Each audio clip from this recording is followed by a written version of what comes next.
পাঁচমিশালি সবজি খুব ইজিলি রান্না করা যায়।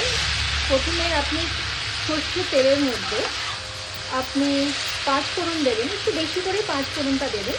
তারপরে 2টো শুকনো লঙ্কা, 2টো তেজপাতাকে দিয়ে একটু ফ্রাই করে নেবেন। তারপরে আপনি যা যা সবজি দিতে চান সেগুলো দিয়ে দেবেন।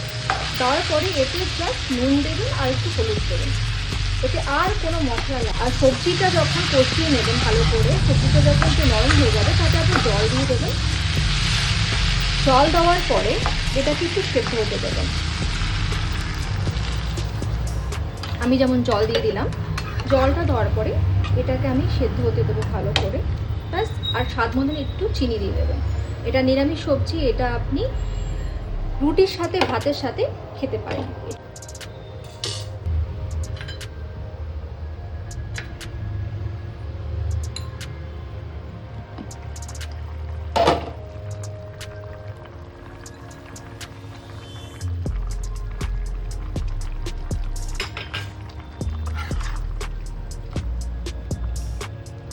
আমি এটার মধ্যে টমেটো দিয়ে দিলাম, টমেটো দিলে স্বাদটা আরও বেড়ে যায়।